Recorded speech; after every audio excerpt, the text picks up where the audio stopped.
Hello बच्चों, VIQ education channel में आपका स्वागत है। आज हम लोग क्लास 12 के हिंदी पदखंड चैप्टर 6 तुमुल कोलाहल कलाम का ऑब्जेक्टिव क्वेश्चन करेंगे। चलिए बच्चों, ज़्यादा देर न करते हुए वीडियो स्टार्ट करते हैं। अगर आपने चैप्टर 1, 2, 3 और 4, 5 का ऑब्जेक्टिव क्वेश्चन वीडियो नहीं देखे होंगे तो हम आपको डिस्क्रिप्शन में और आई बटन में लिंक दे देंगे। वो वीडियो आप जरूर देख लीजिएगा, आपके एग्जाम के लिए बहुत महत्वपूर्ण है। चलिए बच्चों, ज़्यादा देर न करते हुए वीडियो स्टार्ट करते हैं। अगर आप इस चैनल पर नए होंगे तो इस चैनल को लाइक और सब्सक्राइब जरूर कीजिएगा और नोटिफिकेशन बेल भी बजा दीजिएगा ताकि हम जो भी वीडियो बनाएं वो आपके मोबाइल पर नोटिफिकेशन जरूर जाए। चलिए बच्चों, पहला प्रश्न बोल रहा है जयशंकर प्रसाद का महाकाव्य है। जयशंकर प्रसाद का महाकाव्य है क्या है? कामायनी, साकेत, उर्वशी या फिर मुकुल। तो इसका सही आंसर हो जाएगा option number A, Kamayani. Jaishankar Prasad का महाकाव्य है कामायनी, यानी कि ऑप्शन नंबर ए बिल्कुल राइट आंसर हो जाएगा पहला का। दूसरा नंबर प्रश्न बोल रहा है कंकाल उपन्यास किस कवि की रचना है? जो कंकाल उपन्यास है वह किस कवि की रचना है? शमशेर बहादुर सिंह की या फिर जयशंकर प्रसाद की या फिर गजानन माधव मुक्तिबोध की या फिर रघुवीर सहाय की। तो इसका सही आंसर हो जाएगा option number B, Jaishankar Prasad की। यानी कि कंकाल उपन्यास किस कवि की रचना है? तो जयशंकर प्रसाद की है, यानी कि ऑप्शन नंबर बी बिल्कुल राइट आंसर हो जाएगा दूसरा का। तीसरा नंबर प्रश्न बोल रहा है चिर विषाद विलीन मन की किस कविता की पंक्ति है? यह जो चिर विषाद विलीन मन की यह किस कविता की पंक्ति है? पुत्र वियोग, गांव का घर या फिर तुमुल कोलाहल कलाम है या फिर हार जीत। तो इसका सही आंसर हो जाएगा ऑप्शन नंबर सी, तुमुल कोलाहल कलाम है। यानी कि चिर विषाद विलीन मन की यह किस कविता की पंक्ति है? तो तुमुल कोलाहल कलाम में कविता की पंक्ति है, यानी कि ऑप्शन नंबर सी बिल्कुल राइट आंसर हो जाएगा तीसरा का। चौथा नंबर प्रश्न बोल रहा है आंसू किसकी रचना है? आंसू किसकी रचना है? महादेवी वर्मा की, जयशंकर प्रसाद की या फिर सुमित्रा नंदन पंत की या फिर सूर्य त्रिपाठी निराला की। तो इसका सही आंसर हो जाएगा option number B, Jaishankar Prasad की। यानी कि आंसू किसकी रचना है? जयशंकर प्रसाद की है, यानी कि ऑप्शन नंबर बी बिल्कुल राइट आंसर हो जाएगा चौथा का। पांचवा नंबर प्रश्न बोल रहा है जयशंकर प्रसाद ने कौन सी कविता लिखी है? जयशंकर प्रसाद ने कौन सी कविता लिखी है? पुत्र वियोग या फिर तुमुल कोलाहल कलह में या फिर उषा या फिर हार जीत। तो इसका सही आंसर हो जाएगा ऑप्शन नंबर बी, तुमुल कोलाहल कलह में। यानी कि जयशंकर प्रसाद ने कौन सी कविता लिखी है? तो तुमुल कोलाहल कलह में यह कविता लिखी है, यानी कि ऑप्शन नंबर बी बिल्कुल राइट आंसर हो जाएगा पांचवा का। छठा नंबर प्रश्न बोल रहा है जयशंकर प्रसाद का जन्म कब हुआ था? जयशंकर प्रसाद का जन्म कब हुआ था? 1980 में, 1985 में, 1989 में या फिर 1990 में। तो इसका सही आंसर हो जाएगा ऑप्शन नंबर सी, 1989 में। जयशंकर प्रसाद का जन्म कब हुआ था? तो 1989 में, यानी कि ऑप्शन नंबर सी बिल्कुल राइट आंसर हो जाएगा छठा का। सातवां नंबर प्रश्न बोल रहा है जयशंकर प्रसाद के पितामह कौन थे?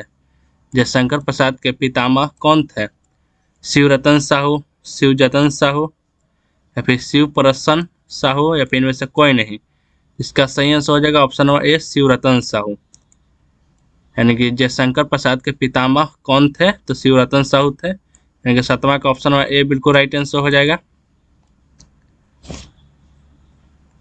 आठवां नंबर प्रश्न बोल रहा है जयशंकर प्रसाद कितने वर्ष की अवस्था में पितृविहीन हुए थे? जयशंकर प्रसाद कितने वर्ष की अवस्था में थे जब वह पितृविहीन हुए थे? कितने वर्ष की अवस्था में थे? 8 वर्ष, 12 वर्ष या फिर 16 वर्ष या फिर 20 वर्ष। इसका सही आंसर हो जाएगा ऑप्शन नंबर बी, 12 वर्ष। यानी कि जयशंकर प्रसाद 12 वर्ष की अवस्था में पितृविहीन हुए थे, यानी कि ऑप्शन नंबर बी बिल्कुल राइट आंसर हो जाएगा। 9वां नंबर प्रश्न बोल रहा है जयशंकर प्रसाद हिंदी साहित्य के किस काल के कवि थे? जयशंकर प्रसाद हिंदी साहित्य के किस काल के कवि थे? रीति काल के या फिर आदि काल के या आधुनिक काल के या फिर भक्ति काल के। इसका सही आंसर हो जाएगा ऑप्शन नंबर सी, आधुनिक काल के। यानी कि जयशंकर प्रसाद किस हिंदी साहित्य के किस काल के कवि थे? तो आधुनिक काल के थे, यानी कि ऑप्शन नंबर सी बिल्कुल राइट आंसर हो जाएगा 9वां का। 10वां नंबर प्रश्न बोल रहा है प्रसाद जी की किस कृति में आधुनिक मानव सभ्यता की मार्मिक समीक्षा की गई है? प्रसाद जी की किस कृति में आधुनिक मानव सभ्यता की मार्मिक समीक्षा की गई है? विशाख, स्कंदगुप्त या फिर इंद्रजाल या फिर कामायनी। तो इसका सही आंसर हो जाएगा ऑप्शन नंबर डी, कामायनी। यानी कि प्रसाद जी की कामायनी कृति में आधुनिक मानव सभ्यता की मार्मिक समीक्षा की गई थी। यानी कि ऑप्शन नंबर डी बिल्कुल राइट आंसर हो जाएगा 10वां का। 11 नंबर प्रश्न बोल रहा है, कामायनी प्रसाद जी की किस प्रकार की कृति है। जो कामायनी है वो प्रसाद जी की किस प्रकार की कृति है।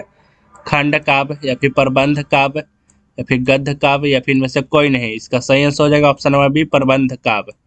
यानी कि कामायनी प्रसाद जी की किस प्रकार की कृति है, तो प्रबंध काव्य कृति है। यानी कि ऑप्शन नंबर बी बिल्कुल राइट आंसर हो जाएगा 11 के। 12 नंबर प्रश्न बोल रहा है, झरना शीर्षक काव्य संकलन किस कवि की रचना है। झरना शीर्षक काव्य संकलन किस कवि की रचना है।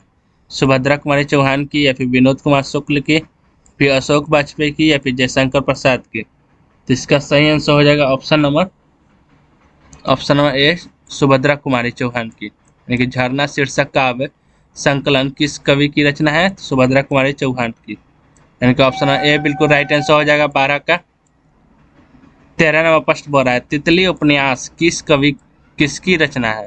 जो तितली उपन्यास है वह किसकी रचना है। रघुवीर साहय की या फिर विनोद कुमार शुक्ल की, फिर जयशंकर प्रसाद की या फिर अशोक वाजपेयी की। इसका सही आंसर हो जाएगा option number C, Jaishankar Prasad की। यानी कि तितली उपन्यास जयशंकर प्रसाद की रचना है। इनका ऑप्शन नंबर सी बिल्कुल राइट आंसर हो जाएगा 13 का। 14 नंबर प्रश्न बोल रहा है, जयशंकर प्रसाद के ज्येष्ठ भ्राता का क्या नाम था। जयशंकर प्रसाद के ज्येष्ठ भ्राता का क्या नाम था। शिवशंकर प्रसाद या फिर विजय शंकर प्रसाद, फिर रविशंकर प्रसाद या फिर शंभू रतन। तो इसका सही आंसर हो जाएगा ऑप्शन नंबर डी, शंभू रतन। यानी कि जयशंकर प्रसाद के ज्येष्ठ भ्राता का क्या नाम था, तो शंभू रतन नाम था। यानी कि ऑप्शन नंबर डी बिल्कुल राइट आंसर हो जाएगा 14 का। 15 नंबर प्रश्न बोल रहा है, कौन सी रचना जयशंकर प्रसाद की है। इनमें से कौन सी रचना जयशंकर प्रसाद जी की है। पद्मावत या फिर जानकी मंगल, फिर कंकाल, फिर शिवराज भूषण। तो इसका सही आंसर हो जाएगा ऑप्शन नंबर सी, कंकाल। यानी कि कंकाल रचना जयशंकर प्रसाद जी की है। यानी कि ऑप्शन नंबर सी बिल्कुल राइट आंसर हो जाएगा 15 का। 16 नंबर प्रश्न बोल रहा है, मनुष्य का शरीर क्यों थक जाता है। मनुष्य का शरीर क्यों थक जाता है। मन की चंचलता से, अधिक निंद्रा से या फिर अधिक काम से या फिर इनमें से कोई नहीं। तो इसका सही आंसर हो जाएगा ऑप्शन नंबर ए, मन की चंचलता से। यानी कि मनुष्य का शरीर क्यों थक जाता है, तो मन की चंचलता से। ऑप्शन नंबर ए बिल्कुल राइट आंसर हो जाएगा 16 के। 17 नंबर प्रश्न बोल रहा है, तुमुल कोलाहल कलह में प्रसाद जी की किस रचना से ली गई है। जो तुमुल कोलाहल कलह में कविता है वो प्रसाद जी की किस रचना से ली गई है। इंद्रजाल से या फिर झरना से, फिर कामायनी से या फिर ध्रुव स्वामिनी से। तो इसका सही आंसर हो जाएगा ऑप्शन नंबर सी, कामायनी से। किस रचना से ली गई थी, तो कामायनी रचना से ली गई थी। यानी कि ऑप्शन नंबर सी बिल्कुल राइट आंसर हो जाएगा 17 का। 18 नंबर प्रश्न बोला है, सजल जलपात में कौन सा अलंकार है। सजल जलपात में कौन सा अलंकार है। रूपक, यमक या फिर उपमा या फिर सलेश। तो इसका सही आंसर हो जाएगा ऑप्शन नंबर ए, रूपक। सजल जलपात में कौन सा अलंकार है, तो रूपक अलंकार है। यानी कि ऑप्शन नंबर ए बिल्कुल राइट आंसर हो जाएगा 18 के। 19 नंबर प्रश्न बोल रहा है, मैं उषा की जयाति में कौन सा अलंकार है। मैं उषा की जयाति में कौन सा अलंकार है। सलेश या फिर अनुप्रास या फिर उपमा या फिर यमक। तो इसका सही आंसर हो जाएगा ऑप्शन नंबर बी, अनुप्रास। यानी कि मैं उषा की जयाति में कौन सा अलंकार है, तो अनुप्रास अलंकार है। यानी कि ऑप्शन नंबर बी बिल्कुल राइट आंसर हो जाएगा 19 का। 20 नंबर प्रश्न पर है, चातकी किसके लिए तरसती है। चातकी किसके लिए तरसती है। चालक के लिए या फिर प्रसाद जी की कविता के लिए या फिर स्वाति नक्षत्र की पहली बूंद के लिए या फिर इनमें से कोई नहीं। तो इसका सही आंसर हो जाएगा ऑप्शन नंबर सी, स्वाति नक्षत्र की पहली बूंद के लिए। यानी कि चातकी किसके लिए तरसती है, तो स्वाति नक्षत्र की पहली बूंद के लिए। यानी कि ऑप्शन नंबर सी बिल्कुल राइट आंसर हो जाएगा 20 का। 21 नंबर प्रश्न बोल रहा है, जयशंकर प्रसाद ने किस भाषा में काव्य रचना की है। जो जयशंकर प्रसाद जो कवि थे वो किस भाषा में काव्य रचना किए हैं। अवधी या फिर खड़ी बोली या फिर वज्र या फिर इनमें से कोई नहीं। तो इसका सही आंसर हो जाएगा ऑप्शन नंबर बी, खड़ी बोली। यानी कि जयशंकर प्रसाद ने किस भाषा में काव्य रचना की है, तो खड़ी बोली में की है यानी कि ऑप्शन नंबर बी बिल्कुल राइट आंसर हो जाएगा 21 का। 22वां प्रश्न बोल रहा है इनमें से कौन सी पुस्तक प्रसाद जी की है। इनमें से कौन सी पुस्तक प्रसाद जी की है। झरना, विपथक, सूरजमुखी के अंधेरे के, फिर चितकोबरा। तो इसका सही आंसर हो जाएगा ऑप्शन नंबर ए झरना। यानी कि इनमें से कौन सी पुस्तक प्रसाद जी की है तो झरना पुस्तक प्रसाद जी की है यानी कि ऑप्शन नंबर ए बिल्कुल राइट आंसर हो जाएगा 22 का। 23वां प्रश्न बोल रहा है जयशंकर प्रसाद की कौन सी कृति अपूर्ण है। जयशंकर प्रसाद की कौन सी कृति अपूर्ण है। तितली, लहर, इरावती या फिर ध्रुव स्वामिनी। तो इसका सही आंसर हो जाएगा ऑप्शन नंबर सी इरावती। यानी कि जयशंकर प्रसाद की इरावती कृति अपूर्ण है यानी कि ऑप्शन नंबर सी बिल्कुल राइट आंसर हो जाएगा 23 का। 24वां प्रश्न बोल रहा है प्रसाद रचित महाकाव्य का नाम है। प्रसाद जी ने जो रचित महाकाव्य लिखा है माने कि महाकाव्य है उसका नाम क्या है। साकेत, कामायनी या फिर प्रिय प्रभास या फिर अरुण रामायण। तो इसका सही आंसर हो जाएगा ऑप्शन नंबर बी कामायनी। यानी कि प्रसाद रचित महाकाव्य नाम है कामायनी यानी कि ऑप्शन नंबर बी बिल्कुल राइट आंसर हो जाएगा 24 का। 25वां प्रश्न बोल रहा है जयशंकर प्रसाद की सफलतम नाटकीय कृति है। यानी कि जयशंकर प्रसाद की कौन सी सफलतम नाटकीय कृति है। स्कंदगुप्त, एक घूट या फिर ध्रुव स्वामिनी फिर विशाखा। इसका सही आंसर हो जाएगा ऑप्शन नंबर सी ध्रुव स्वामिनी। यानी कि जयशंकर प्रसाद की ध्रुव स्वामिनी सफलतम नाटकीय कृति है यानी कि ऑप्शन नंबर सी बिल्कुल राइट आंसर हो जाएगा 25 का। 26वां प्रश्न बोला है जयशंकर प्रसाद किस वाद के कवि थे।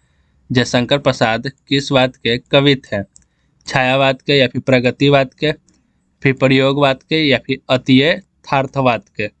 तो इसका सही आंसर हो जाएगा ऑप्शन नंबर ए छायावाद के। यानी कि जयशंकर प्रसाद किस वाद के कवि थे तो छायावाद के थे यानी कि ऑप्शन नंबर ए बिल्कुल राइट आंसर हो जाएगा 26 का। 27वां प्रश्न बोल रहा है प्रसाद जी के पिता का नाम था। यानी कि प्रसाद जी के पिता का नाम क्या था।